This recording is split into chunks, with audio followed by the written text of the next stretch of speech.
already. He's gonna give us so much shit. Good evening. And oh crap, did I not mute it, or is that somebody else? Are you live already? Yeah, we're live. You need to give me the heads up. I was talking shit about people in the chat, like Psycho Cleveland. I hate that guy. Good evening and welcome to Omnibros Live. We're on the air, so it doesn't matter. We'll still keep talking about people in the chat. I'm Omnidog, alongside my co-host from Near Mint Condition, Omar. Omar, how's it going? It's going good, man. How's everybody doing tonight? Good, good. And we also have the Omnibus collector himself, Ryley Mo, who may or may not be paying attention to us because he's playing Spider-Man. I'm contractually obligated to be here. This is like Big Brother. No, I'm warming myself up by playing something I'm actually decent at before I get my ass beat by a fucking table. Right. We did promise that you would take the table on again. And now I'm thinking about Batman books. But I was thinking about Batman. Where can we purchase these Batman books? Oh, most of them can be purchased from InStockTrades.com, where you can get up to 50% off your collected editions. Can you hear me? Yeah, I can hear you. I don't pay attention to you, but I can hear you. Oh, for some reason my microphone just turned off. You can get up to 50%. You can get up to 50% off your collected editions. Loyalty discounts add 2% to that. Every quarter, there's an Omnibros discount. Over $50 in an order can get you free shipping in the United States. Fabulous service, fabulous packaging. That's InStockTrades.com. And how many of these Bat books have everyone's favorite member of the Bat family, the Batawang? Oh, Ryley. I did it. I asked Jess specifically, are we going to talk about it? And he said no. Yeah, he is not happy about talking about the Bat penis. Well, I wanted to bring it up because you mentioned our lovely sponsor, because they have, if you are one of those wieners, no pun intended, who are trying to track down a copy of Batman's penis so that you can have a wiener in your collection, because apparently you've never seen one before, they have copies. At least last I checked, they did. Yeah, those books are going to go up in price because the second printing will not have, it'll be a blacked out penis, right? Just like the digital versions. Well, IST or DCBS has it? IST had it IST. when I was putting in my order. So, because the digital version has it blacked out, and they said going forward they were going to black out the Batwang. So, there you go. I can't believe we're talking about, like, the first 5 minutes about that. Well, what I wanted to mention it for is specifically because IST has it, and because they're not going to go and stab you in the back and try and charge you an arm and a leg for it, or a wiener for it. And because they hooked me up recently with a copy of, not like I got specifically hooked up. It's not like they emailed me like, hey, Ryley, do you want the hookup? But I ordered a copy of an out-of-print volume of manga, Excel Saga Volume 26. I did the same thing a couple of weeks ago, and they sent it to me. With this book? Mm-hmm. I finished out my Excel Saga last week. Or no, last month. They only had a damaged copy when I bought it, and this is the extent of the damage. I don't know if you can see it on here, but it's just a little crunched on the top. And that shit goes for like $80 fucking on the secondhand markets, and then I got it for $5 from In Stock Trades. So yeah, just to say that they're not gonna nickel and dime you for that kind of stuff. Oh man, my computer. Okay, there it goes. Anyway, so love and support for nothing but the best for my sponsor. So speaking of our sponsor, we are going to have Ron Mars on next Wednesday. Wait, how do you say his name? Ron Mars? Okay. Now I know how to say his name because I interviewed him before. It's not Run Marts. That's the last name I'm saying tonight, by the way. And they are going to run a sale right beside our interview, and they will have the Kyle Rayner Volume 1 for 50% off. That's the Green Lantern Kyle Rayner run. So that And will he's be gonna starting on next week. Next when? Wednesday? Thursday? Next Wednesday's when he's scheduled to be on. Nice. Because I'm doing that interview because I won't be on Thursday because I'll be doing the Transformers viewing. And then heading to Baltimore to hang out with this guy. Is that next week?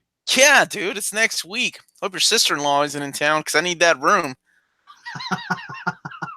I thought that sentence was going elsewhere. Oh, it was going to. But we're live. No, she won't be here. Okay. She's staying in my daughter's room. You'll be staying in the guest room. Sweet. Yeah. Okay, so Batman runs. Is that what Riley's doing right now? He's picking up some Batman books? Yeah, I was too focused on getting ready for fighting this fucking table. And so, All right. So what are we talking about? Batman graphic novels, or are we talking about Batman runs? Because you mentioned Batman runs, and I had to correct you earlier, Jess, because you said, the famous Frank Miller run. And I'm like, yeah, all 4 issues. That was an amazing run. And then you're like, no, asshole, he wrote, Dark Knight. And I'm like, yeah, in the span of 30 years, he wrote those books. I don't know if that's try and replay arguments that we've already had. They lose their impact. Oh, it was such a good argument. It was. You should have saved it for the air, though. Well, I didn't know what you meant by runs. All right, so explain to me. What are we talking about? Well, I don't care. We can talk about whatever you want. Oh my God, Riley. Okay, fine. You can. I thought we were going to talk about Dennis O'Neil and Neil Adams' run of Batman, and Scott Snyder and Greg Capullo's run of Batman, or Ed Brubaker's run, or the run of Cataclysm through Road to No Man. Oh, Road to No Man's Land is out of order there. No Man's Land. The Chuck Dixon run? Sure. You mean the 90s? Like the entire 1990s? Well, it's a run, right? That's like a decade of the man's life was dedicated to the Bat books. Well, I was thinking those runs, but if you'd rather pick out your favorite Batman books, I don't care. If this is your show as much as mine, talk about whatever you want. Well, since this is an OmniBros live, I figured we were going to talk about trade paperbacks and graphic novels, but color me wrong, I guess. So runs, okay. How about Tom King's run on Batman? Now, I have not read enough of that to comment on it, but you go ahead. I had enough. You had enough? You're done? I've had enough. No, I've read enough to know that I will agree with you mentioning that in this video. Yeah, I was a non-believer at first. I hated that first 6 issues with Gotham Girl and Gotham. I thought that was dumb, and I'm like, I don't know who this Tom King guy thinks he is, coming into my Batman books and trying to create new stupid characters. But by the time the second arc started, and then I Am Suicide and I Am Bane, and I fell in love with that stuff. It was great. I thought that he got the character of Bruce Wayne and Batman down. I really liked where he was going, even the fake out thing that happened in issue 50. Everything leading up to that has been one ongoing story. He's had a lot of setup, and I hope he does about 50 more issues because I'm happy where it's going. That's what he said, is that it's meant to be 100 issues total. Your wife is in the chat, Riley, saying that she likes your haircut. Oh, thank you. Yeah, I got it cut before she left for a work thing, so she hasn't seen my head. I accidentally cut my beard too much, though, so I guess that happens. It does happen. Yeah, and my beard grows pretty fast too. By the time we get on next week, it'll be pretty bushy. I got my hair cut too. Well, Jess always looks good. He does. Yeah, Jess is always put together. Haircut or no haircut. Oh, yeah. Spiky. So that's my first pick, is Tom King's run. If I had to pick one of the graphic novels, I guess it would be Volume 2 of the Rebirth Deluxe Edition. You know what I got from In Stock Trades recently that was really good? X-Men Red. That's not a Batman book. What are you doing? It's by Tom Taylor, though. It's one of the best X-Men books you can read. That's not even Tom That's King. not Tom King. I know, Tom Taylor. He wrote it, and I just thought I'd mention it because you guys need to read it. It's really good. X-Men Red. You forgot to take your damn dementia medicine again. You know we're live, right? You try to make fun of Omar for mispronouncing Len Wein's name and stuff like that, but then you go into a tangent on a Tom Taylor X-Men book when we're talking about Tom King and Batman. Yeah, I was trying to rile him up because he's been recommending it to me for like a year, and I finally got it. Yeah, good job. I'm glad Wasn't you enjoyed the book that everyone has been talking about in this show. I thought that you got the recommendation from 11 O'Clock Comics. Right, yeah. 11 O'Clock Comics is who recommended this to me. And according to Psycho Cleveland, he is Tom King is going to be there at 11 o'clock Comics tonight. Is that when their show's on? 11 o'clock? I have no idea. I don't either. I don't watch that shit. That's all Gabe and Psycho Cleveland. I am highly... Oh, shoot. Well, my favorite ever... Well, that was a story, so that doesn't count as a run. Are we struggling already with your topic that you chose? Yeah, right. Jess, do you need me to go, Jess? Yeah, please. I don't want to retread anything with Tom King since Omar went right into that, but I wanted to say I agree that Tom King's been doing a fantastic job. I'm excited to see everything he does. The fake out with 50, I like that as well. I like what he did there. One of my favorite aspects of it is that I feel like he's really humanizing Batman in a way that other writers have not humanized him before. So it makes the character more relatable than any other run has. So that's a big positive for me. But one of the I think I'll start with mentioning one that just got an omnibus edition released, and this is all the material by Jeff Loeb and Tim Sale. This nice big thick with 2 C's omnibus came out a couple weeks back or so. Was it earlier this month, I guess? Yeah, 2 weeks ago. You're right. Yeah. And I'm smart. So this big honkin' book collects the 2 big storylines that they did, the Long Halloween and Dark Victory, which were kind of year 2 and year 3 of Batman's career. So you get to see Robin come in, you see all kinds of stuff like that. The Two-Face becoming Two-Face. It also collects the Catwoman When in Rome miniseries, which kind of took place around that time, and several one-shot stories that they did together that were collected as Haunted Night. So if you've had those, that's basically what's in here. I really love Loeb and Sale's material on Batman. I think Tim Sale's a fantastic artist. I would show the artwork, but it's really hard to hold open a book of this size in front of the camera. But Tim Sale's art is fantastic for... I brought my Absolute of Long Halloween. That was the one I was going to talk about, so I can show some of the art. Oh, sure. Yeah. It's got a good eye for that contrast. Yeah, I think that his work... like you said, that contrast and use of negative space on his artwork, and it has that kind of noir feeling to it in this story. His art doesn't always do that. He fixes it for what he needs to. So if you see Tim Sale's artwork in, for instance, Superman for All Seasons, it's a lot. I love his chubby Superman and Superman for All Seasons. Oh yeah, he feels like this big innocent lug, and it's beautiful. But it's very different there than it is here. And I think that Tim Sale's artwork just works perfectly. It's such a good story as well, and I always recommend Long Halloween as not only one of my favorite Batman stories, and I love Dark Victory as well, but not only one of my favorite Batman stories, but it's always one that I recommend to people who are trying to get into Batman comics, because it's accessible. It's a 12, 13 issue series, all in one book. You can get it in many different formats, paperback, hardcover, whatever.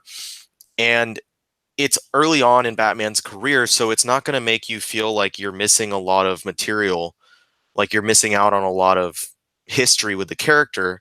It's largely, introducing things that most people are already familiar with. So it's one of my absolute favorite Batman stories. It has been since the first time I read it, and it's again been a recommendation that I've given to many, many people who have asked me about Batman books to read. I think you hit the nail on the head when you said that it feels like it's easy for new readers Mm-hmm. because it's one of those stories that you're like, oh my God, this is the origin of everything. And you feel so special reading it, right? Because you don't know, Yeah. as a new reader, you don't know that these stories have been done in the past or a lot of other stories have been retconned. So it's a really cool story, even though it retcons one of my favorite runs. But I'll get to that in a second. Jess, you got something now, buddy? Well, I have always been a fan of the Dennis O'Neil, Neil Adams run that got so badly butchered in the omnibus that Neil Adams put out, because that was the beginning of the true kind of darkening of the Dark Knight. Before that, in the 50s and early 60s, we had like Batman in Space and Ace the Bat Hound, and Batwoman was Kathy Kane or somebody. And there was like Batgirl, who is her niece, and I can't remember her name. I have them in action figures though. And it was just all a joke. And then the Batman 66 TV series happened, and it was purposely campy. And Batman comics sort of were just about Batman solving these weird crimes, like he was the world's greatest detective solving the Grasshopper Gang and things like that.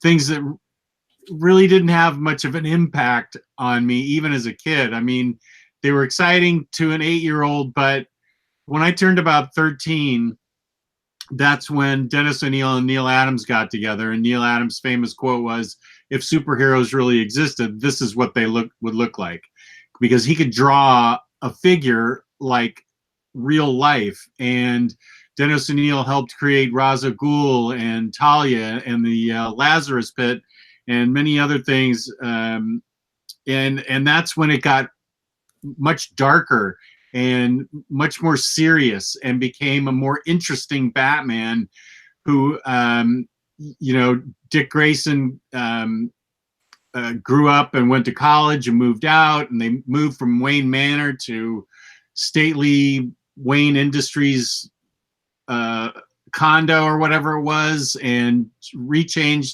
changed everything with Robin growing up and moving out. And looking back on that, it seems kind of icky to me now that he was there as a teenager and was still. I always think of the Mad Magazine satire on Batman, where it was really Robin who was the evil guy trying to break out of Batman's house. He was committing all the crimes in the Mad satire because he was sick of living with Batman. But that's where Dennis O'Neil and Neil Adams darkened him up, made him more serious, made him way more interesting. And so that would be my first pick as one of my favorite Batman runs. Even Odyssey? That was not written by Dennis O'Neil.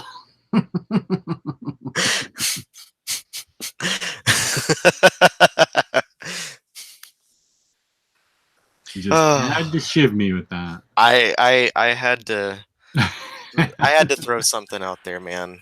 I don't always get to bust balls when there's an opening. I will bust those balls. You are more than welcome to, because here's your chance with me. This is Mike W. Barr's year 2. Everybody talks about year 1. Nobody talks about this wonderful comic book.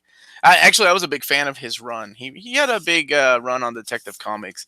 But, you had Todd McFarlane on artwork, The Mystery of the Reaper, Batman teaming up with the thug that killed his parents. It's a classic book for me. I love this. I love this as a kid. Not just Todd McFarlane, and then you had the wonderful work of Alan Davis in here too.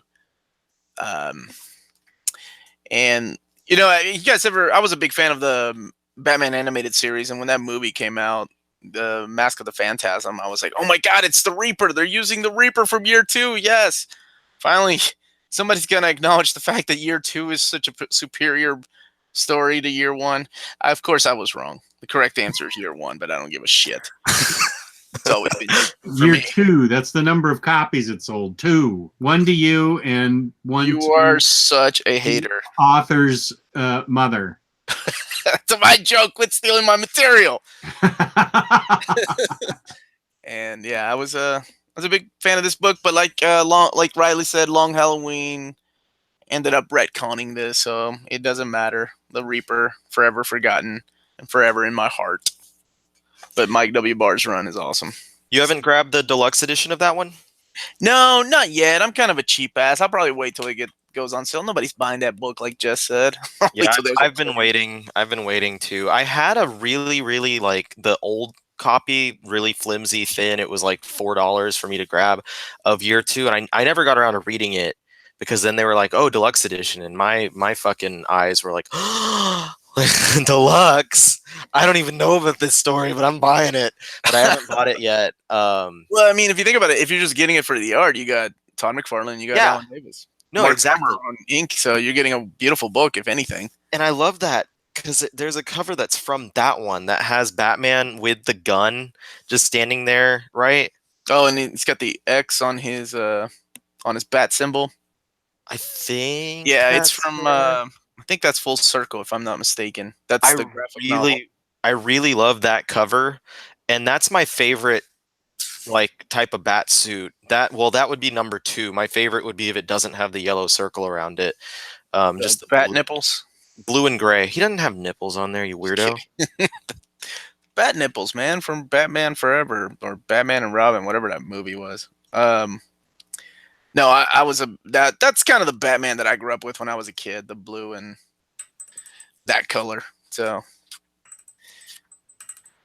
who's next? This one. This picture right here. Is this the one you're talking about?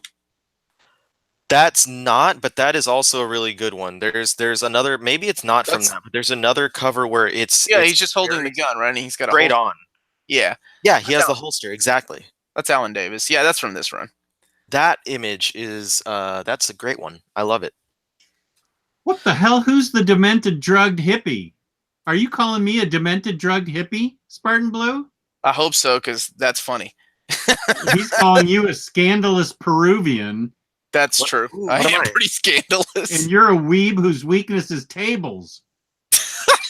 I like this guy. Is this Psycho Cleveland's other fucking Spartan Blue 14? I'm not a weeb.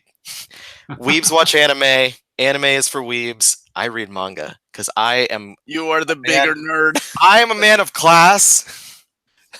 I don't watch anime. I'm like the hipster version of a weeb because I'm like, I take the original format. Wow. It's actually true. I am a demented drugged hippie now that I think about it. Yeah, that was on the money. Yeah, all 3 of those things. This guy reads like books with titties on it and listens to vinyl record at the same time. There's something off about that. Watch what you say tonight, and don't be showing any of your boob books because Emily's I don't mom have could be any in the of them. chat. Oh, sure you don't. I know exactly what you have because I helped you get one of them. Oh yeah, I forgot. That's art. Emily's mom could be in this chat because she was in the chat on Monday, so be careful. Are you serious? She was? Yes, she was. That's hilarious. Was she trolling you again? No, she actually she was lightly trolling me. She was lightly trolling you? Yeah, she was kidding around. All right, who's next? Oh yeah, that would be your boy right here, the fucking weeb. So here's another recent one, Batman and Robin, Tomasi and Gleason. This was the run that came out side to side contemporaneously with what's his name? That other guy, Scott Snyder. Scott Snyder's run, and this was the one that kind of was the B book, I guess. But a lot of people, and I'm sometimes I lean towards this and sometimes I don't. A lot of people openly preferred this book over Snyder's run. I think that it's a really fantastic run that explores a lot about the relationship between Bruce and Damian, especially since Damian, most of him coming into his own was while Bruce was gone. So once Bruce came back, it was kind of this awkward partnership where at a time Damian even tells him, something about it was easier to respect you when you were dead. And that was really like a heavy hit, I'm sure, for Bruce, but for me as a reader, I was like, damn, that was cold. But I thought it was a really interesting just look at their dynamic. And then you get to see him go from, it was easier to look at you as this symbol while you were gone and while I'm working with Dick, but now that I'm being forced to partner with you, it's not so easy and I'm not really digging it. But then it goes from that to, as the relationship progresses, their partnership becoming a lot more tight, and Damian becoming a lot more than just small child version of Bruce Wayne and making into his own character. So I really loved this series for that evolution of Damian. And then spoilers for a several years old storyline, Damian does die in the end of Morrison's Batman Inc. run, and this book is the one that mainly deals with the aftermath of that. In that there's a whole storyline where Bruce is going through the stages of grief. After he gets out of those stages of grief, he decides that he needs to find Robin and get him back. So there's a whole storyline about getting Robin back. There's even a whole storyline where Batman, like it changes from Batman and Robin to Batman and insert hero of the month here, and then it turns to like Batman and Two-Face for several issues. So you see Batman and Two-Face team up, and that's super cool. Patrick Gleason is an amazing artist. He does a fantastic job on this series from page 1 to the end. He's done a lot of great work at DC and other books like Green Lantern Corps. He's never been a disappointment for me. So this is a great team. Tomasi and Gleason actually did Corps together. A great team on this book. I was super stoked whenever they released the omnibus about it, or omnibus of it, rather. And it is a really beautiful package here. It contains the entire ongoing New 52 run in one big volume. As well, it includes the 3 issues of Batman and Robin that they did before the New 52.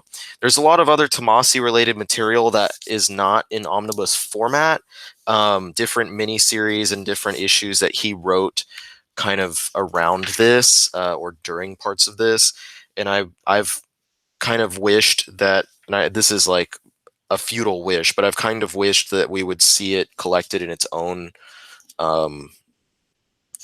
like a companion omnibus to this one, but because there's some good stuff there. If I recall, like Tomasi did some issues of Detective Comics, I believe, when Gordon was wearing the Bat Bunny suit. He wrote the Arkham material from the Forever Evil tie-ins and stuff like that. So there's some good material that Tomasi wrote without Gleason. But anyway, I really recommend this one. If you want to get into modern Batman, this is a pretty decent run to get into. I would say it helps to read this alongside Scott Snyder's run, though, because especially the earlier issues are kind of tying into or spinning off of the events that Snyder was doing with the Court of Owls and Night of Owls storylines, and then the Death of the Family storyline. So it helps to read Snyder's, but I would recommend this for someone who's trying to get is new to modern Batman. I would definitely tell them to check this out. Very nice. Very good suggestion. And Gabe on the chat said that book is possibly going out of print. Well, then everyone should panic. And Gabe loves to start those fires. Jess's turn. That was a good choice, Ryley. I really love that book, and I read that book. I had skipped on it first because I don't know. I wasn't that big of a fan of the idea of Batman and Robin. I think I was already reading way too many Bat comics at the time, so I stuck with Right. Snyder's run.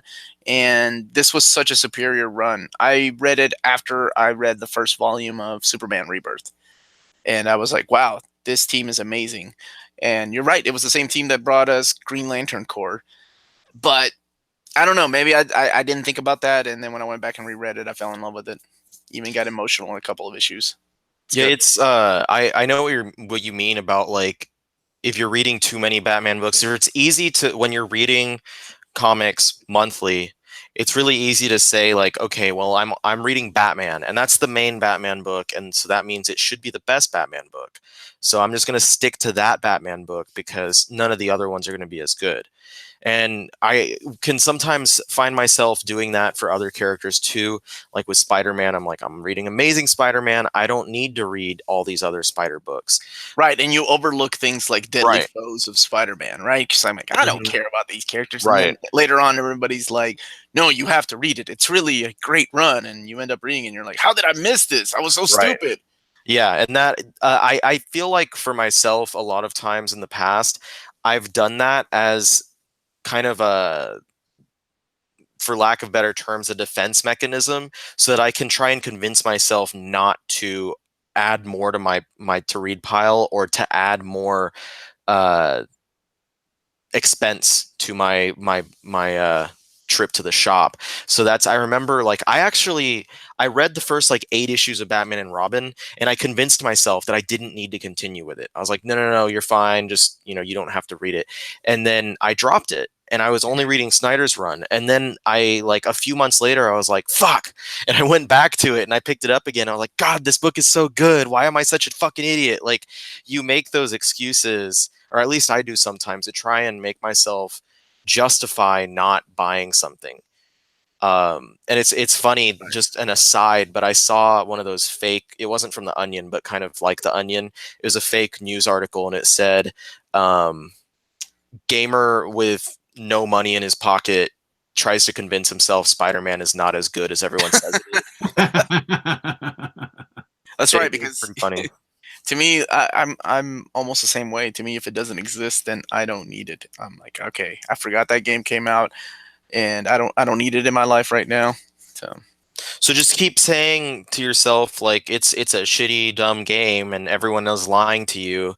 Everyone's stupid, and then you can just, I make feel yourself that not way want anyway. it. So Omar and I are the only ones that don't own the Spider-Man game. Yeah. I'm a realist. I know that I won't play it. If I bought it and I really wanted to buy it, I'm like, oh my god, I'm gonna go home and I'm gonna play it. No, I'm gonna let it sit on my shelf in the nice little collector's edition that I bought for at least 3 years, and then I'll crack it open and I'll text my brothers going, guys, the Spider-Man game's awesome, and they're like, yeah, no shit. Have you played the sequels? This was one of those really rare occasions when it comes to video games that, so I was not going to buy it at first because I was that guy with no money, and I still am. Like, I shouldn't have bought it, but I was like, I know that I'm going to play it when it comes here, and I did. First thing, like, I got home from work, I ordered it on eBay, and it came in. I ripped it open and threw it in the game, in the PS4, and I knew that not only was I going to play it and have fun with it, but I knew that my wife was going to have fun with it too. And sure enough, we actually wound up fighting over the controller a few times. Like, she'd be like, all right, it's my turn. I'm like, I'm in the middle of something, I want to keep doing this. And she's like, no, I want to play. So, like, we both had a ton of fun with it. And it also, thankfully, is not that long of a game. So we were able to complete the majority of it within the first weekend that I had gotten it. So that could be a detractor from a lot of people, being like, really, $50 you spent for one weekend of fun? I'm like, I mean, when I say a weekend, I mean, we woke up, played Spider-Man, and then it became midnight and we went to bed. So That's awesome. yeah, it was That's like, a good weekend. that's like 16 hours across 2 days.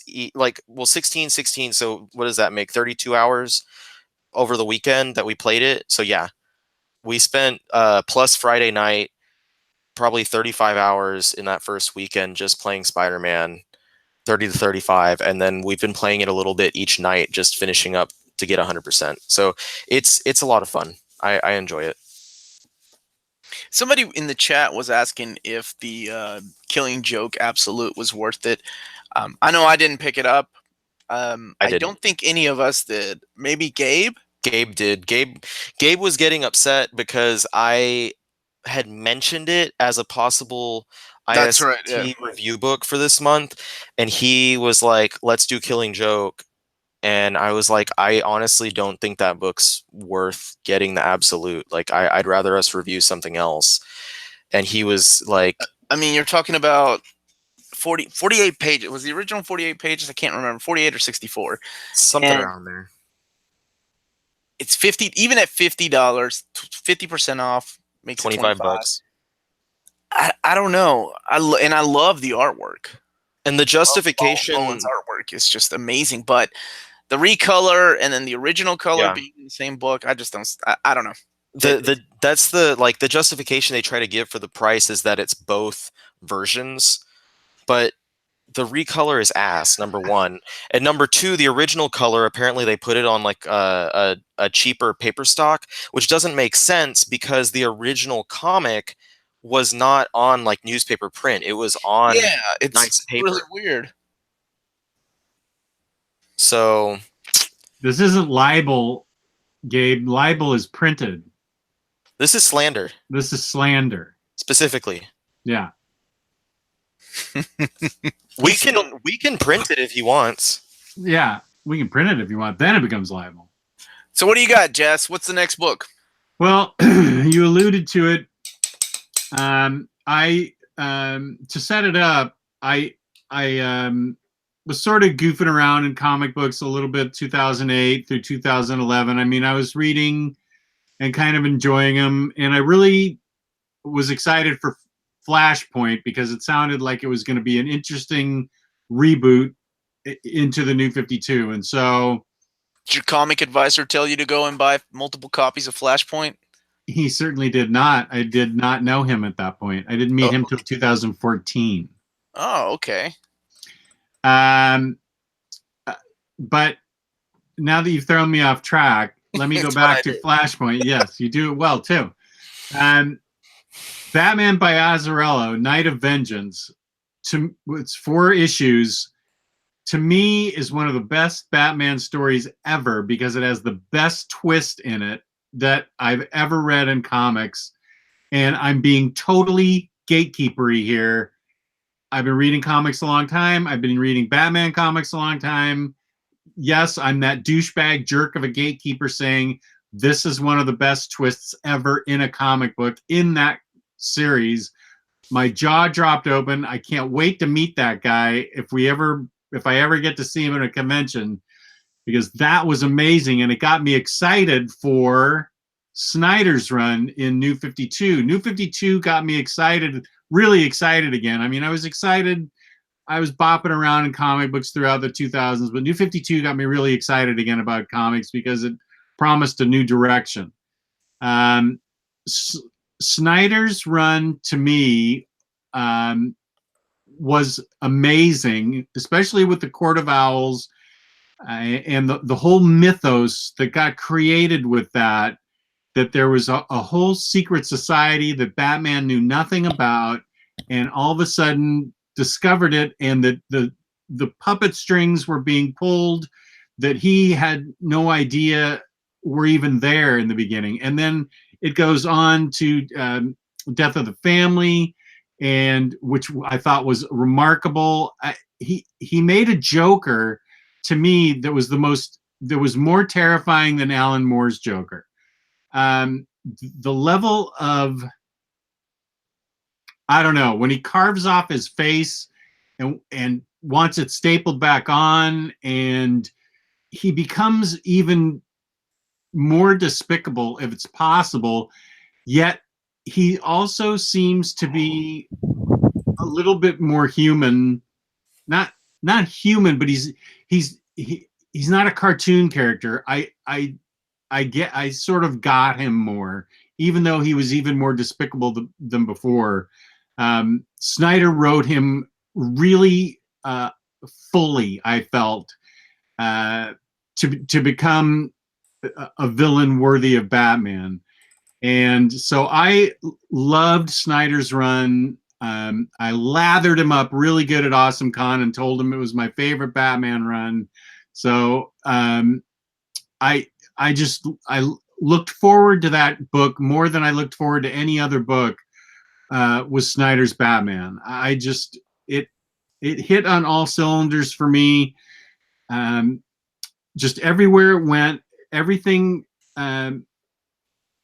he put Batman through, and Batman still managed to come out through it stronger, more determined, and more focused than ever. Just made me feel like the Snyder run will always be my ultimate favorite Batman run, because that's when I really, really got jump-started back into comics again in the modern era. And I owe it to Snyder's Batman, because there's a lot of things in New 52 that started out strong that petered out like really fast. And I felt like Snyder's Batman run, I liked it all the way through. And there's not a lot of New 52 stuff I can say. Looking at my shelves, there's not a lot of New 52 stuff I can say that about. But Batman was solid from beginning to end for me, and I just can't say that about a lot of other New 52s. That's because you have not bought Red Hood and the Outlaws Omnibus. But it's coming. It's coming, Jess. No, do not send that to me. Do not send that to me.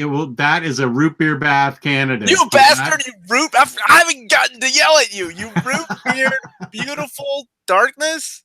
Oh my God, Omar, that book was awful. It was dude, I'm so sorry that it went over your head.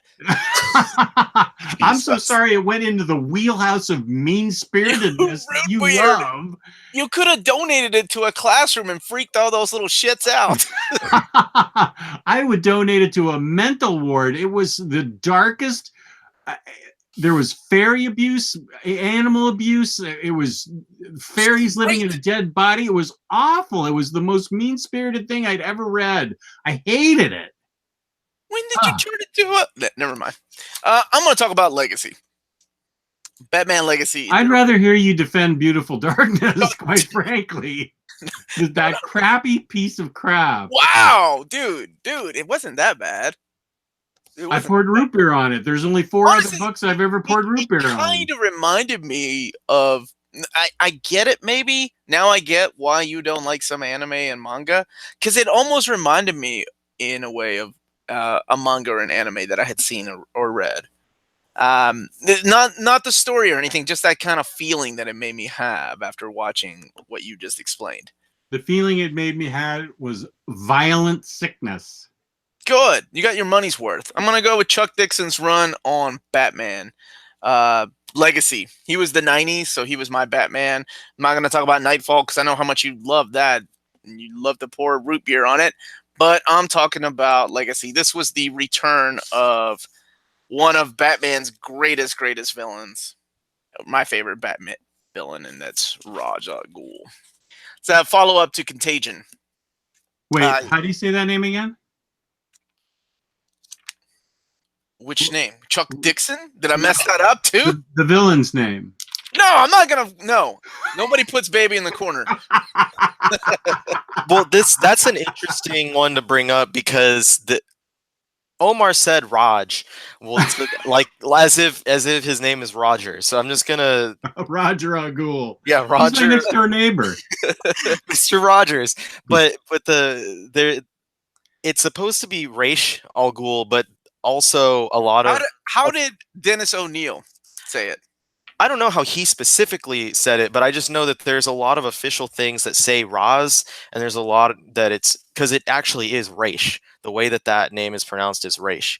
I don't want to sound like an asshole or anything and feel like... Actually, in a sentence, you just sounded like an asshole. But exactly. That's why I added that at the end of my statement. was because I know that I sounded like an asshole, but I wanted to try and defend both pronunciations of the name, Like and not Thanos and Thanos. defend Raj or Al Ghul. That was the entire point of my That's his little... Christian name. Anyway, Roger a Ghoul. Legacy. That's like a creature feature Saturday night character.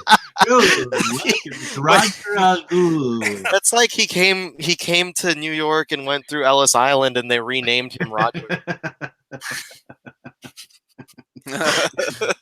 I'm glad I can entertain you, asshole.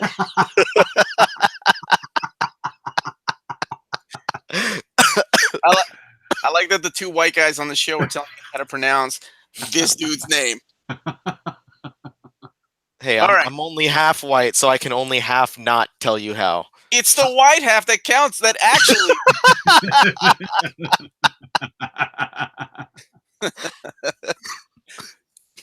All right.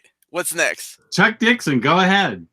No, that was it. That was it. My mom was a big fan of his run. I know there's some controversy behind his personal beliefs and what he represents, but I don't think, at least for me, it didn't take away anything from what he added to those Birds of Prey, Nightwing, and the whole Bat family back in the 90s. Oh, is he a controversial guy now?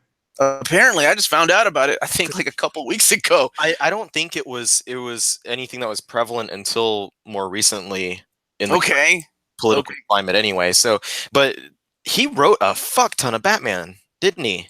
He wrote 90s Batman. I wasn't kidding. Like the entire, he was all of 90s Batman. Majority Batman. of it was insane how much he wrote. Batman, Nightwing, Birds of Prey, Robin. Then he wrote issues of Azrael too towards the middle of that run. And it also very long run. Doug Munch did a ton around that same time too. Yeah, the 90s. I think he was on the Detective with Kelly Jones at the time. Yeah.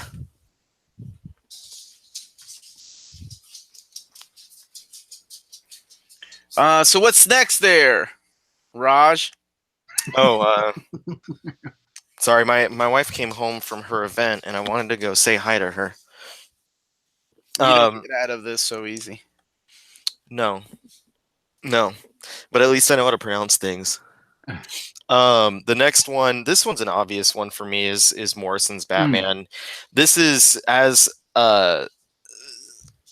like enthralled with Snyder's Batman as Jess was, and I'm definitely a fan of Snyder's Batman run, so I'm not putting you and your opinion or that run down, but that's how I felt about Morrison's Batman. His Batman, I think his Batman was the first time that I had been introduced to Morrison as a writer, and I actually jumped in, oddly enough, with R.I.P. I didn't read the two stories or the stories before R.I.P. I went straight into R.I.P. and immediately just fell in love, and I was like, holy shit, this is the craziest, most zany shit. I'm like half understanding what's going on, so I wound up reading it a couple times, going backwards, reading all the rest of his stuff, and then just launching forward. And the reason why I started there was because when I found out that there was a storyline coming out that was called R.I.P., I was like, someone has the balls to kill Batman, supposedly, during the summer that The Dark Knight is coming to theaters. I have to read this, and I have to see for myself what's going on here. And I thought that it was just an amazing story. And then I went back, like I said, and I read the beginning of his run, and the whole first act of his Batman, if you will, where it was, the introduction of Damian and a lot of the different elements that he winds up using in his run is collected here in this omnibus. He would continue after R.I.P. And I mentioned about this earlier. He wrote Batman and Robin, which is where Dick Grayson and Damian would team up. And this omnibus has not been, well, one was announced, but it was then swiftly canceled. But the second Batman by Morrison omnibus containing this run has not been released yet. And this is probably my and a lot of people's favorite part on this long run that Morrison had on Batman. it was really that juxtaposition of Dick Grayson as Batman and Damian Wayne as Robin, because Damian Wayne is so much like his father, and I mentioned that earlier when I was talking about the Tomasi run, that you get, Dick being Dick, like who he is, against Damian. So it's almost like the classic, Dick and Bruce team up, but it's flipped on its head. So it was a really fun dynamic, and they got to go up against a lot of really interesting villains, a lot of interesting new characters like Professor Pig, the what was his name, Flamingo, and then you got Dr. Hurt in there, and it was all this big culmination into bringing Bruce Wayne back in the Return of Bruce Wayne miniseries, which was this crazy adventure through time where you get to see this pilgrim Batman, pirate Batman, cowboy Batman, caveman Batman.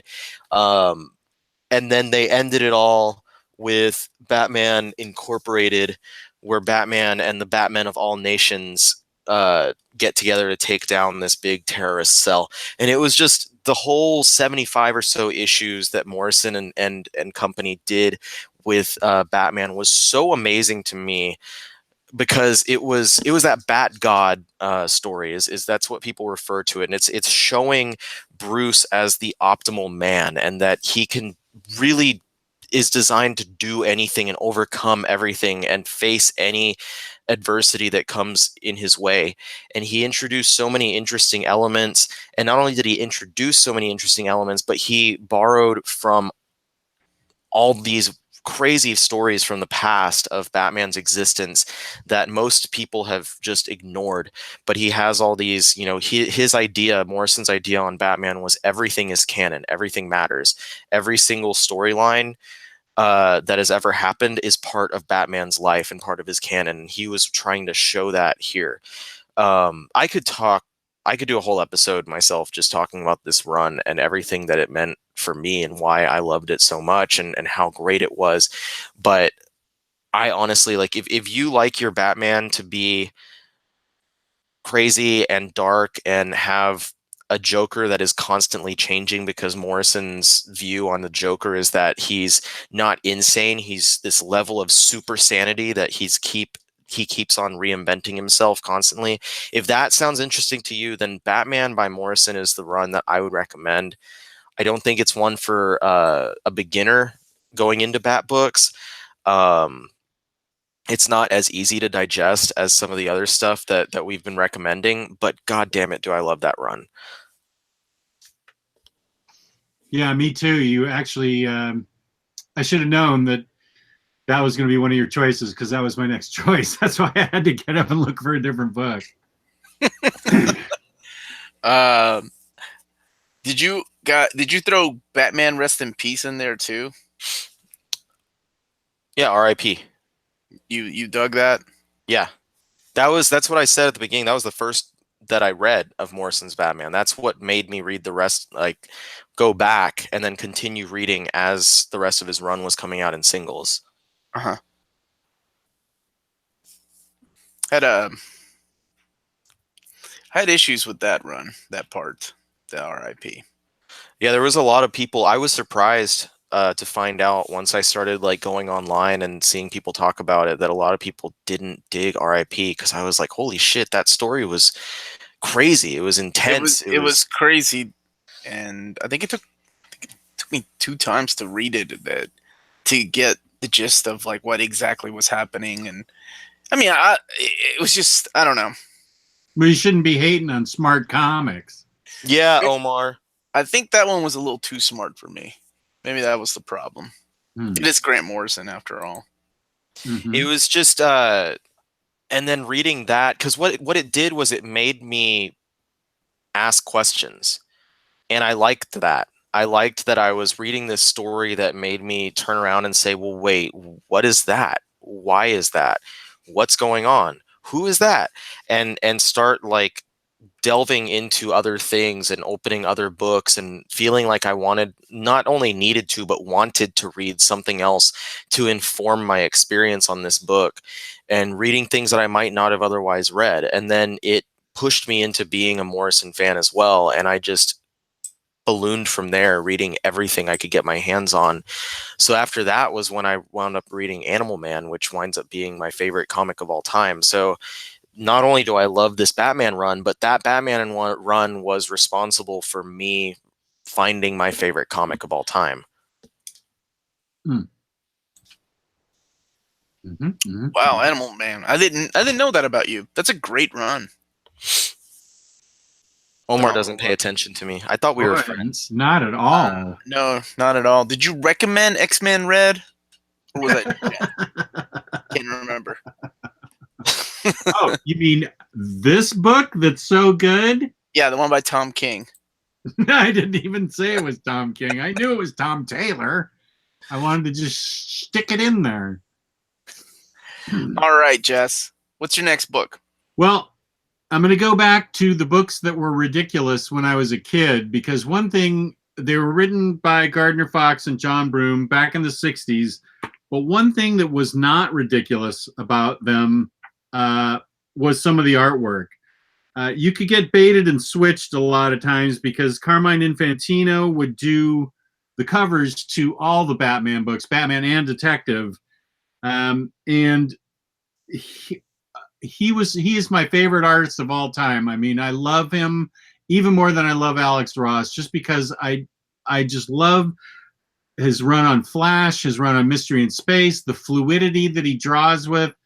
And so the stories are of the time, very much of the 60s, but Tales of the Batman, Carmine Infantino has all of his Batman stories, and the artwork is so dynamic and is so interesting. I'm trying to find something that actually shows some of the, I mean, it's just, it's vibrant to me. It was, this was the new look Batman with the yellow signal around his bat symbol. And it was always such a disappointment to me when I pick up a Batman comic, and because it would always have a Carmine Infantino cover on it, but it wasn't always Infantino art. So this is one of the better books that they put out. You know, these Dark Knight, Tales of the Batman, Tales of the Dark Knight. These are some of the most fun ones for me because this artwork really just pops. And is super fluid, super amazing. And of course, it depends on his inkers. Some of his inkers are better than others. Sid Green and Murphy Anderson were two of the better ones. Joe Gila was another one that was good, who I think is still working in comic strips. But he's the one they turned to create the modern day Batgirl. And this is an issue that I hold near and dear to my heart, not only because I still own it in fabulous conditions in a safe deposit box, because it's hard to find in good shape because it's purple, which really shows off those stress lines, but I had a monster major crush on Yvonne Craig in the Batman TV show, even though I was like 9 years old. So if he has the proper inker, Carmine Infantino to me is the Batman artist. He is, I don't know. I just am a super fan of his, and I just, all the stories were interesting to me. This is a case of, I think some of these, you know, these stories were the ones that I was talking about where Dennis O'Neil,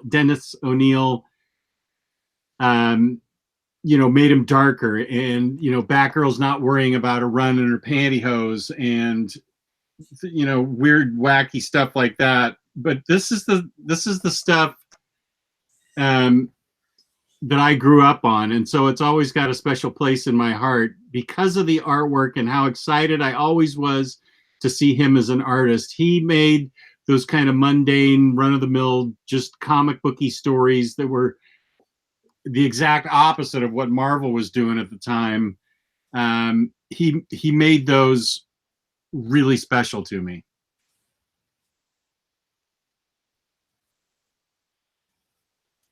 I have never read any of that stuff. I haven't either. I don't want to be a jerk or anything, but for me, it's I think it's what I was talking about before, where I kind of tell myself something to keep myself from buying things. Oh But yeah, I kind of have my interest start with post-crisis. I agree. With largely with most DC, it all starts for me with post-crisis. I haven't ventured into any of that older. I might have a few things that I just am not thinking of. I've tried, but I just couldn't get into it. No, and It's a different way of storytelling. Yeah, it's a complete Silver Age is a completely different way of storytelling. It's a completely different kind of story, and I don't blame you guys at all for not being able to get into it. I I like it the way your generation likes Knightfall. It's like a nostalgia thing. It's something that I related to as a kid. It meant a lot to me as a kid, and so I can still go back and read it with those kind of kid eyes and still get into it. But I can completely see the other side too. You know, when some of the first stuff you read is like Bat God by Grant Morrison, and you're reading post-crisis stuff, you go back to the Silver Age, and it can be boring. I'm not arguing that. It can be a tough read because it can seem almost nonsensical. You know, when you, especially some of my favorite stuff like Legion of Superheroes from the Silver Age, that is ridiculous stuff, and I eat it up with a spoon. I mean, Legion of Superheroes, they had Bouncing Boy. He was a big round bouncing superhero. That's what he could do. That was his superpower, bounce. And Princess Projectra, who could project images. I mean, these are not really that great of superpowers, but God, I loved them as a kid, and I can see absolutely how you guys could not possibly care or get into it, and I don't blame you a bit. I think didn't they also have Arm Fall Off Boy? Well, Lightning Lad lost his arm. But there's a character from somewhere called Arm Fall Off Boy whose arm falls off. What? That sounds like a Legion of I'm gonna Superheroes beat the table real quick. book that Jess used to read as a kid. Arm Fall Off Boy. I'm not familiar with Pharaoh Lad. Those Pharaoh guys Lad. really I have do. Pharaoh Lad right here. The Death of Pharaoh Lad is the book that made Jess cry and still does to this day. That's right. Here it is, buddy. I'm never without it. The Life and Death of Pharaoh Lad. With the fabulous Kurt Swan artwork in it, and it's awesome. Oh, I love this book. Almost as much as I like X-Men Red from 11 O'Clock Comics. Are they our new sponsors? So I'm going to talk about Brubaker's run just for a little bit. Oh, sweet. This, in particular, The Man Who Laughs, which was kind of a semi-follow-up to The Killing Joke.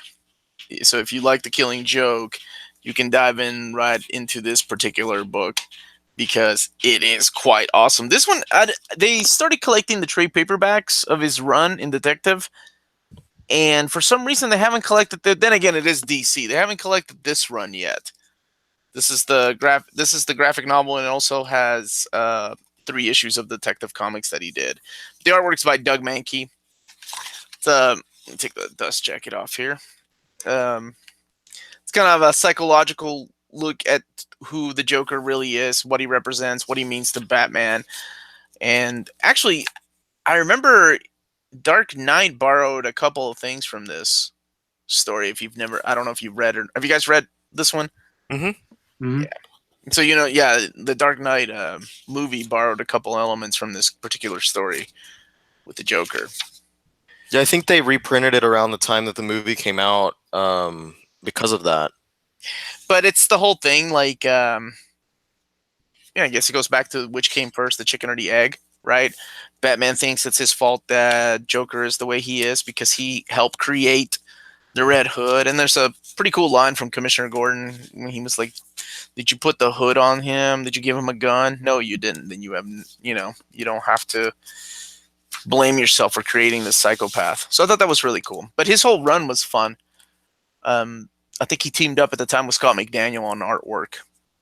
I like the that 3-issue story that's in that hardcover that you've got there, because it was where I first Patrick Searcher's art in the it was the one with Alan Scott, and that was one of the first times I'd read something with Alan Scott, specifically something where he had more of a role, and I got to kind of learn more about him as a character, and I learned about the weakness towards yellow, or no, not yellow, towards wood, because it was they go up against, what is it, Sportsmaster is the villain, and he can beat up Alan Scott with a baseball bat, and I was like, what the hell?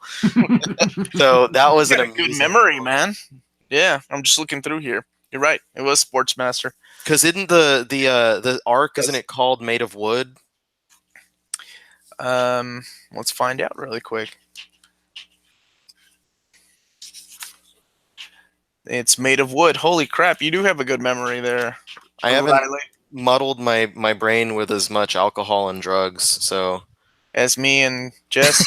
Oh, I don't think so. I have a good reason for a bad memory. But those were fun times. So yeah, that was my next choice. I didn't grab a 5th one, because we're on number 5, aren't we? Yep, I think this is our last one, right? Yeah, I didn't grab a 5th one because Jess talked about Snyder, and I also was hesitant to say anything about Knightfall because of what Jess would obviously go on about. I actually won't say anything against it. It just, you can be pro Knightfall. I'm not anti Knightfall. It's just not a story I like. I would never bust your balls for liking Knightfall. I mean, if you want to go on about how great a run Knightfall is, you are totally entitled to that. And I would never, I totally respect people that like that run. That run's just not for me. I would never pour root beer on it. That run's just not for me. Well, in that case, I really like Knightfall. Particularly, I really enjoy the material that's in that first omnibus. Dick. In the first collection, where Batman is sent through the gauntlet of villains, and then eventually he faces off against Bane, and the infamous scene of him getting his back broken.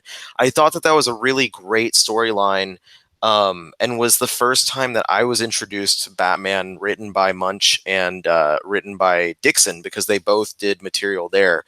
The material that follows it was definitely not as strong at all. But that first third, the first act of Knightfall, to me was just a really fun comic, just really fun material. Seeing Batman put through the ringer like that. There's also a decent amount of solid artwork in there. It was just, I don't know. I read it for the first time, though, years after it was published. I read it in trade paperbacks. But I had always had this extreme interest in reading it, because I would buy the toys, and they used to have the toys based on the comics. So I had like an Azrael Batman figure, and I didn't really know anything about it. I was like, why is this Batman so spiky? What is going on here? And I wound up doing research and seeing different things and learning about all of what Knightfall is and what happens in Knightfall. And then I actually read it, and I was like, man, like it was like I hyped it up for myself, and that first act lived up to my hype and lived up to my expectations. And after that, I got into the stuff with Azrael, and I was like, this guy's not very cool. I'm not the biggest fan. But I went through and I read all of it, and I own the 3 omnibus editions, and overall I think it was a good enough experience for me to justify having it on my shelf. And of course, there's the whole unhealthy completionist thing where I have to have that because I have every like Batman collection from there until modern Batman. So I kind of had to get it. But that's it. That's number 5. That's my 5th choice. Have I had 5? I mean, I can talk about Dark Knight Returns. Everybody knows about it. Everybody knows everything ever about it, and that nothing Frank Miller did has measured up since. But I will say it. Sin City? Really? I meant Batman wise. I'm sorry. Oh, well, yeah, that's a fair statement. Yeah, Batman wise. No. Martha Washington I thought was great too. But I just will, because I can't elaborate on something that everybody in the comic book world knows about, and it'd be a waste of my breath. But I will say it was so groundbreaking that it's what got me back into comic books. I quit reading comic books probably in 1976. I just remember in my parents' house growing up in high school, I was leafing through probably Legion of Superheroes in 1976 or something, and I just went, this is ridiculous. This story makes no sense. And I just whacked it down on the table and I stopped buying comics. From then all through college and my young adulthood till 84, 85, whenever it came out, right there in the mid 80s. That's what got me back. That and Watchmen are what got me back into comics. And, you know, that led to Sandman, which led to Hellblazer, which led to Animal Man, which, you know, led to the whole Vertigo thing, which led all the way up to where we are now. So I have a extreme amount of respect and love for that book because of what it did to me personally, got me back into a medium I loved as a kid and love even more now, or as much as I did as a kid, even now. I didn't know that was the story that brought you back to comics. That's a really cool. It's a really cool story, man.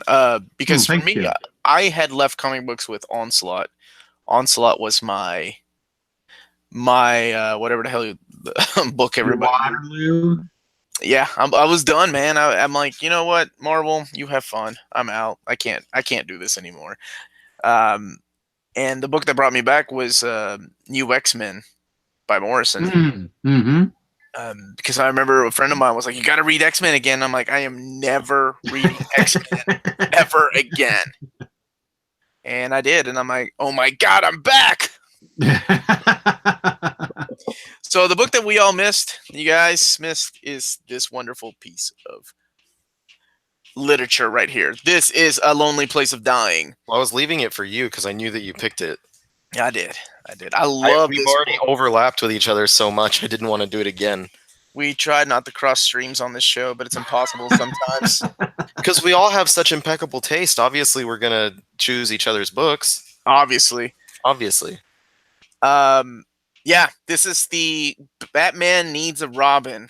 So Tim Drake, the smartest boy there is, figures out that Batman is Bruce Wayne and that Jason Todd was Robin. And he's like, oh, man, his Robin died. I got to get Dick Grayson, because he also figured out that Dick Grayson was the original Robin. I swear, this guy's like the smartest kid in the world. He's like, I got to get the two back together. I got to bring the team together. So it was kind of a crossover between Batman and Teen Titans. So drawn by George Perez, written by Marv Wolfman and Jim Aparo, Tom Grumet. But Dick Grayson's like, dude, I don't want to be Robin anymore. I'm Nightwing. I have a cool fucking disco outfit. I don't need that little kid shit anymore. Disco Dick. And Tim Drake's like, nah, dude, you need to go back. Batman needs you. Or, you know, he's going to die of loneliness. And Dick Grayson's like, nah, dude, you stay with Batman. You can be his new son. And Tim Drake stays. And later on, we all know what happens. He becomes the new Robin. I absolutely love this book, though. It is phenomenal and phenomenally written and drawn. Have you read this, Jess? You read Death in the Family. You're Mike. Okay. Yeah, I love that book. Yeah, love it. I know there's a hardcover edition with this and Death in the Family. I have the paperback that has both of those, but not the hardcover. One of the first things I read, the first Absolute I ever got was Hush. I really loved Absolute Hush. I haven't read it in a long time, so I can't speak to it in detail, but what did you guys think? What do you think about I thought Hush, it wasn't shocking, but I love the twists in it, and I love the artwork in it. So what did you guys think of Hush? I think I've said this before on the show, and I think that it suffers from what I've called like a Scooby-Doo syndrome, No. where the first new character that you're introduced to winds up being the guy beneath the mask. And Right. unfortunately, the book has that. Fortunately, I was an idiot when I read it, and I didn't realize that, so I had Neither fun did reading it. And I. by the end of the book, I was like, and then when I sat down, I was like, Tommy Elliott's the only like new character introduced in this. How did I not catch that? But fortunately, I read it at a time when like I didn't frequent internet pages and Wikipedia and stuff like that as much, so I didn't have it spoiled for me. And it was a fun experience, and it had it was a solid 12 issues of Jim Lee artwork, and you got appearances from all of the big bads and all of Batman's friends and family. So it was a fun little Killed story. Harold. Fuck that book. They killed Harold. I know. That's true. It made me so sad after he got this wonderful plastic surgery and he was a fucking model after that. No, I loved Hush. I thought it was a great book, despite of what Psycho Cleveland thinks. I think the superior Hush story though is the Hush trilogy that Paul Dini wrote. Oh, Heart of Hush. Yeah, it was Gotham. Heart of Hush, House of Hush, and the Hush Hush Hush, whatever the last one's called. That's all going to be collected in the omnibus, isn't it? The Hush. Yeah, Hush it has the original Hush story, the Return 3 of Dini Hush. stories, and Return of Hush. And I know I'm the only one that liked Return of Hush. I thought that was a good story, but a lot of people hate it. That also has a follow-up to The Killing Joke. No, I'm with you guys. I remember when that comic book was coming out and the whole Bleeding Cool article that broke the internet was like, oh, Batman is going to kill the Joker in one of the issues. So everybody went out and bought and it's the one with the cover where Batman is choking the Joker, but it turned out that it was just Tommy that got killed and not even killed. Yeah. Fucking Bleeding Cool, man. My favorite that reminds me of another story. My favorite Bleeding Cool article they ever broke was when they were trying to get Joe Quesada to tell them, it was before they were Bleeding Cool. I can't remember, was it Lying in the Gutters? Whatever the hell they were called, Lying in the Gutters. Rich was trying to get Joe Quesada to tell him what Origin was, like behind the scenes. And he was like, I promise I won't say anything. Counts as one and then just run away. And Joe Quesada told him it was a story of how Uncle Ben had molested a young Peter Parker. And Rich ran with the story and published it. And Joe Quesada commented going, you're a fucking idiot. Yeah, Rich Johnson he's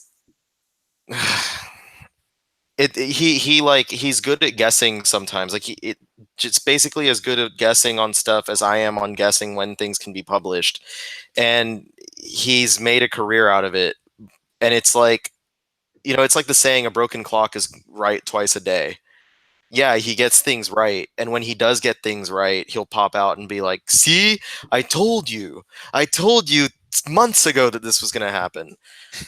Or like whenever before Watchmen happened, he was like, remember like 5 years ago when I said that DC was going to do another Watchmen series? And I was like, I think the statute of limitations is up on that theory, dude. Yeah, you can't harken back to an article you wrote 10 years ago. Like, whatever. Yeah, you called it. The Marvel Universe was going to end with a story called Secret Wars. I remember when he that was, oh my God, that was 2001 when the Ultimate Comics were outselling Marvel Comics because they were selling at Walmart. It was like 4-1. And Rich broke this rumor that Marvel was going to end their 616 line and just stick with the Ultimate Universe and have a final Secret Wars. Which didn't happen, so... No. In fact, it was the opposite. They ended the Ultimate. Yeah, they ended the Ultimate line and with the Secret Wars. So, anyway, that's enough about Rich Johnson. He gets enough love from everybody else. And that's it. That's my list, guys. That's everyone's Bat books. Now, Megan is playing some Spider-Man right now, and I don't want to interrupt her in the middle of fighting some Sable agents. You. Who's Megan? Megan, my wife. Well, Megan, my wife, is playing Spider-Man. I don't want to interrupt her, but as soon as she's done, I'm hoping that I can jump on and beat the table. Oh, right. Well, we can always keep that for next week. Next Thursday is the IST Collectively, card giveaway. Oh, is it? Good. I won't be here. So you guys remember how to do those contests, right? Somehow we will survive. I will be on my way to Baltimore. Okay, well, I hope you have a hotel room there because I live in Alexandria. No, I got to get a hotel room somewhere on the way because I'm leaving like at 10. Oh, I told you my plan. Did you already forget it? Yeah, I forgot how insane it is. Okay. Yeah, that's the way I live, man. Life to Yes. bullets. I'm going to see Transformers in movie theaters. Not the shitty Shia LaBeouf movie, but the actual Transformers. The only one that counts. And then we're going to do like an after show after that on my channel. And then I'm going to like, okay, peace out. I'm taking the camera with me and I'm going to Baltimore, Con, or meeting you in Alexandria somewhere. Hey, maybe I can go on y'all's Sunday show now, the new thing that you're doing, and fight the table there. Oh, okay. That'd be good. Because I don't want to make people wait so long. I already kind of hyped it up. I put it on my Instagram. Like, I'm really disappointed in us right now. This is probably the biggest letdown. Well, but we can't. Yeah, I mean, if Megan's in the middle of Spider-Man, we can't wreck that. It just builds up suspense for Sunday then. Jess respects Megan's Spider-Man playing more than I do, I guess. Wait, what is Psycho Cleveland going on about now? Psycho Cleveland and Gabe Psycho are having a Cleveland hates huge it. battle. Oh my gosh, you guys. Epic rap battles. Your dicks are not as big as the bat dick. Let's just leave it at that. Did you guys see it anyway? Did you see the picture? I did.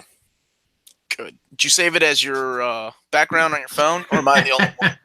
I did. You did that too? Yeah. I was like, oh, my kids. Peace out. Sorry, bat dick. I bought 15 copies from In Stock Trades. You're going to flip them, aren't you?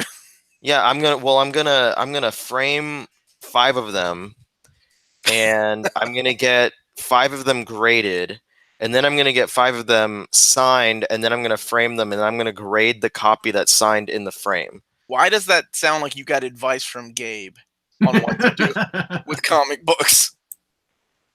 I think it's gonna be great. I'm actually gonna tear down my entire library and erect, and that was a good choice of words, erect a new library just for that issue.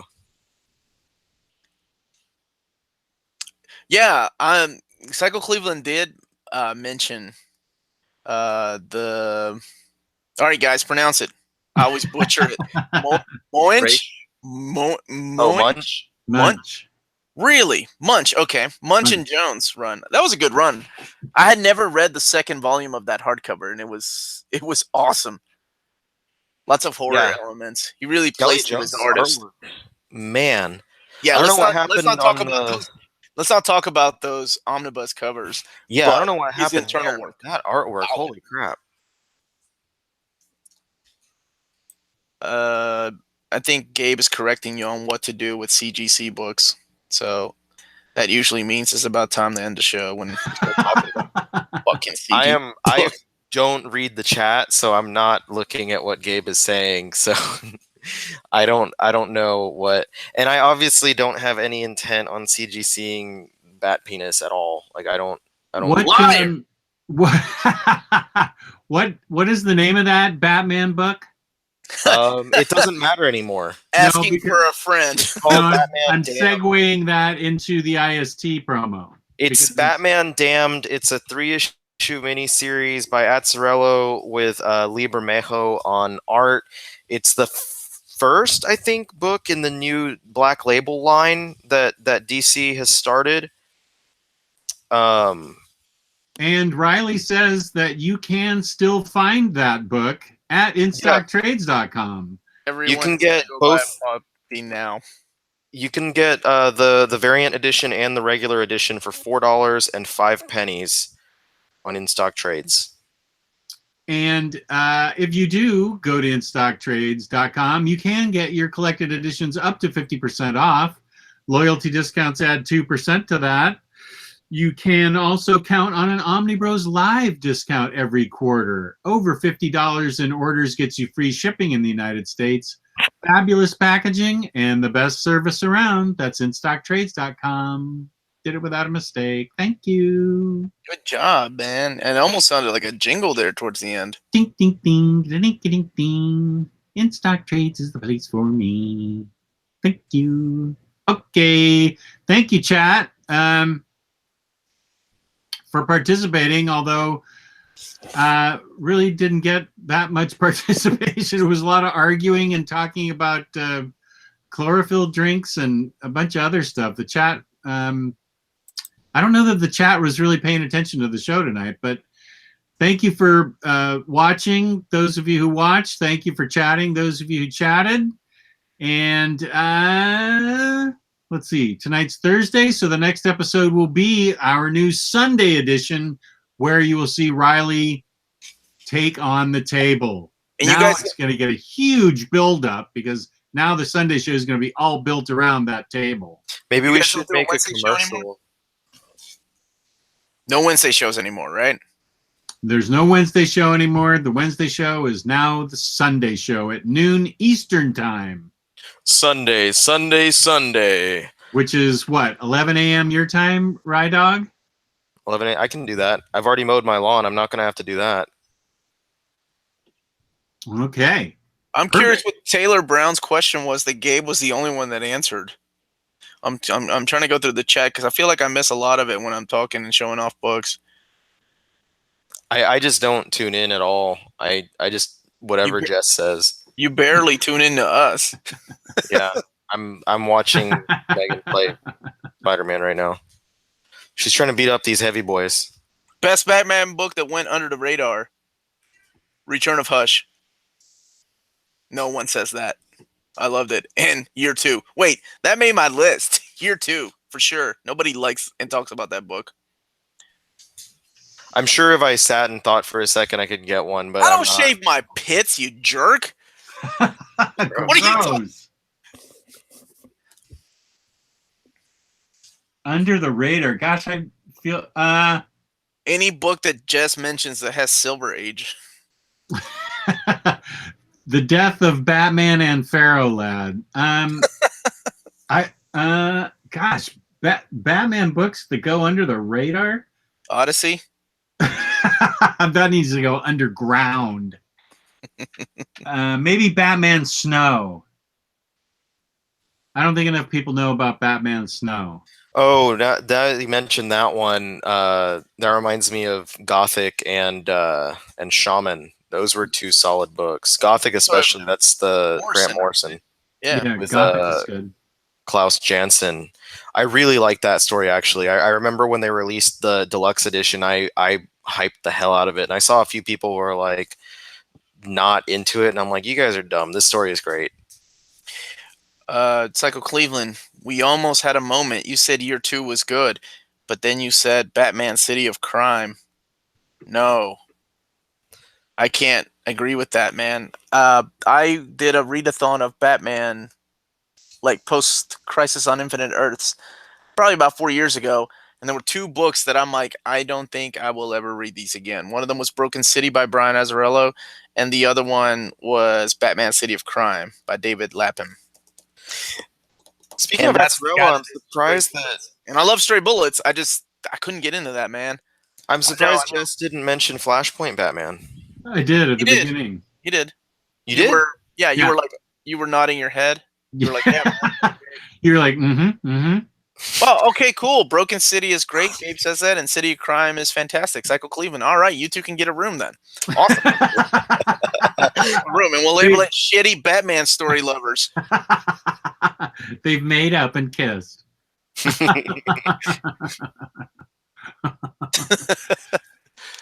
All right. So sign us off, man. Okie dokie. I do like the crossing. I'm not going to deny that. I don't give a shit, Psycho Cleveland.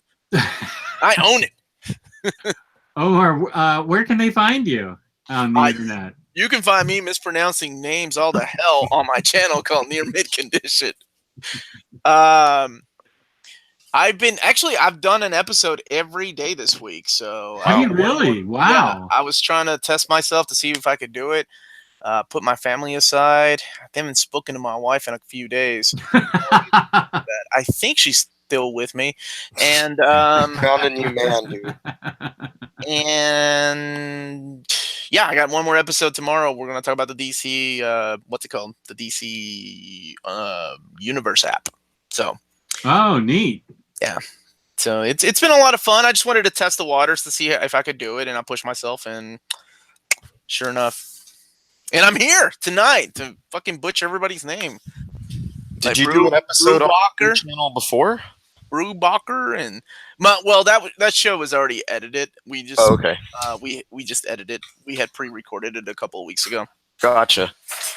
Ryley, where can they find you on the internet? Apparently, you've got an Instagram account. Yeah, I have been a little active on there. It's almost been a little experimental. Sorry, I'm trying to take the dog outside. It's kind of been experimental because I've ignored that account for a long time, and I just felt like seeing, who's out there, who's paying attention, what do people like to see, and it's a quick and easy way for me to stay updated with people rather than making a whole video, which sometimes can be difficult to find the time to do that. And I've just been uploading a bunch of pictures, and I also get to show pictures of my dogs and stuff, so that's cool. But yeah, my Instagram is Ryley M0, Ryley Mo with a 0 instead of an O. So yeah, check that out. I've been posting things the past couple weeks, pretty much at least one thing daily. Really?